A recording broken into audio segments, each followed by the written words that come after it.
Bonjour mes amis. Hello, welcome to another episode of my video blog. I'm Professor Harold C. Connolly Jr., a professor of Earth and Planetary Sciences at the City University of New York and mission sample scientist for OSIRIS-REx. I'm coming to you out front of la Galerie de Géologie at the Muséum National d'Histoire Naturelle en Paris, France, where I'm visiting colleagues and good friends, my former professor mentor Roger Hewins, his wife and family, on my way en route to Nice, France, to attend a workshop on asteroid evolution, which should be very exciting. I'm talking about sample analysis, and of course I'll be discussing aspects of OSIRIS-REx as well as science behind OSIRIS-REx and asteroid evolution. I think I last came to you from Tucson, Arizona, and this is an entirely different venue, as you can see here from the museum.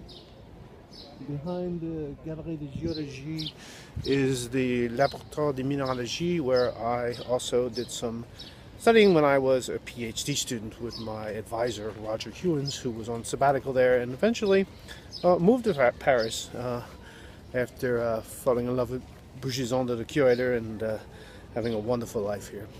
So I told you that I was working on a paper. The paper was submitted back in April, and it's looking at the evolution of asteroids from cosmic ray exposure ages, which are isotopes that are ages that are derived from isotopes that are used to tell you how long an asteroid or meteorite fragment has been in space, traveling around the sun, and also the physical morphology of the grains on asteroids. From Itokawa, asteroid Itokawa, the Hayabusa sample mission returned these tiny little grains, 30 microns to 150 microns.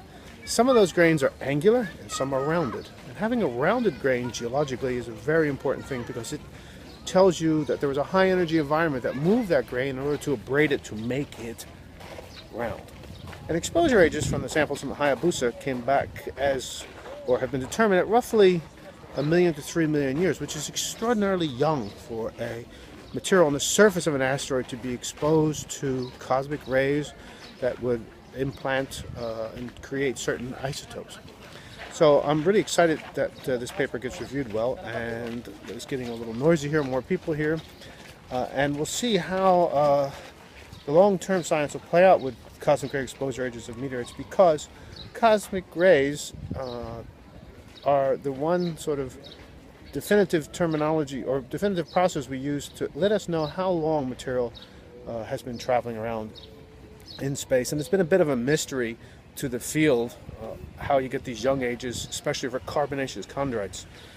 So basically you're looking at an effect, we think, of the asteroids moving around, material moving around the asteroids, because as asteroids rotate, the heat from the sun actually moves them into different orbits, but it also changes their spin and can actually have them spin up or down and break apart and pull back together again. And as an asteroid passes by a planet, it can also pull apart and pull back together again based on the gravitational forces.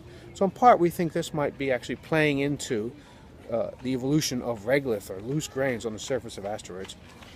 And in many ways, this is the first bit of science interpretation in this direction for this research. So anyway, I'll come to you again, maybe later on in Paris. I'm here for another 2 days on my way to Nice on Sunday. This is the, what day is this? The 30th of May, 2014. So only a few days in Nice, 3 days, then back to Paris for one night and back home to New York City. All right.